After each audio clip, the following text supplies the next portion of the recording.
Bonjour, donc aujourd'hui nous allons voir comment calculer une probabilité dans le cadre d'une loi binomiale. On va déjà revenir sur l'exemple de Maxence. Vous vous souvenez, dans l'autre vidéo, Maxence nous parlait d'un jeu qui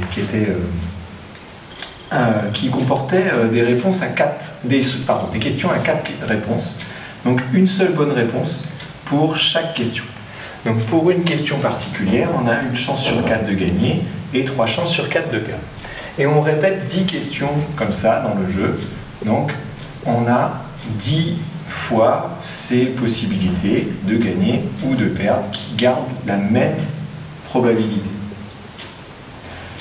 Donc Maxence nous avait expliqué, c'est ce qu'on appelle des épreuves de Bernoulli qu'on répète 10 fois.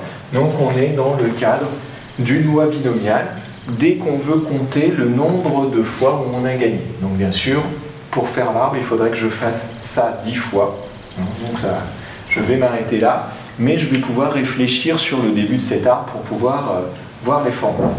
Donc si jamais x est la variable aléatoire qui compte le nombre de bonnes réponses,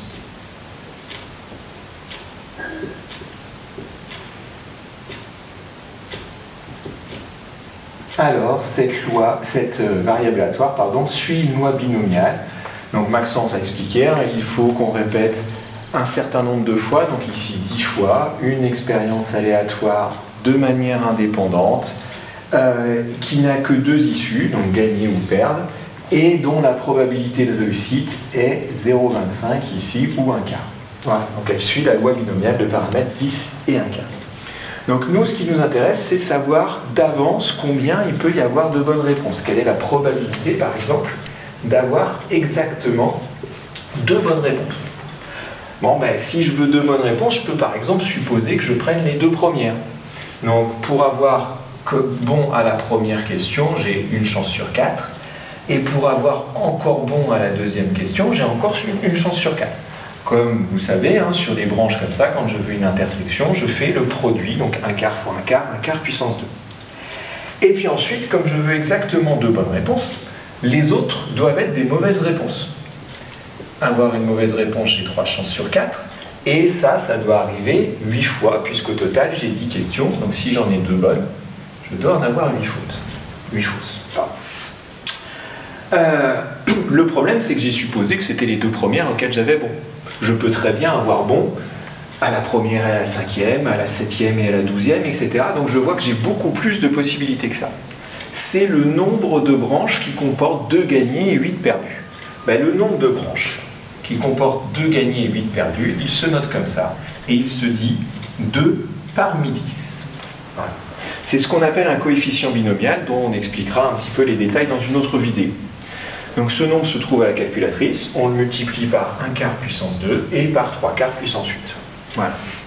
Donc dans un cas général, si jamais x suit une loi binomiale de paramètres n et p, donc le nombre de fois où je fais l'épreuve et p la probabilité de réussite, la probabilité d'avoir exactement k bonnes réponses, elle est de k parmi n, donc j'en veux, pas 10, n, j'en veux exactement k parmi les n, donc ça c'est le nombre de branches, multiplié par la réussite à la puissance k, puisque j'en veux k qui réussissent, et l'échec, donc 1 moins p, à la puissance n moins k, c'est-à-dire ce qui reste.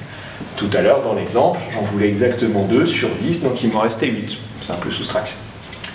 Voilà donc la formule générale pour le cas où une variable aléatoire suit une loi binomiale de paramètres n et p. Donc on verra qu'on pourra calculer ces choses-là à la calculatrice, mais on doit connaître la formule. Dernier petit complément, l'espérance mathématique et la variance et l'écart type, les paramètres qui nous permettent d'évaluer, de résumer une série statistique ou probabiliste. Donc l'espérance, vous vous rappelez, c'est la moyenne que l'on peut espérer. Bon ben là, comme on a une épreuve qui réussit 1 fois sur 4 et qu'on a 10 épreuves, on fait simplement 10 fois 1 fois sur 4. Donc quand on a une loi binomiale, on fait le nombre de fois où on fait l'épreuve fois la probabilité qu'elle arrive. Donc n fois p. Voilà. Pour ce qui est de la variance, on fait n fois p fois 1 moins p, c'est-à-dire la probabilité d'échec. Et puis l'écart type, vous vous souvenez, hein, comme en statistique, c'est la racine carrée de la variance, c'est-à-dire n fois p fois 1 moins p, et on prend la racine du résultat. Voilà. Dans certains cas, pour alléger les notations, à la place de 1 moins p, on appelle cette valeur q, et donc on a k parmi n fois p puissance k fois q puissance n moins k, et ici n fois p fois q, n fois p fois q, et on prend la racine. Voilà pour les calculs de probabilité dans le cadre d'une loi binomiale.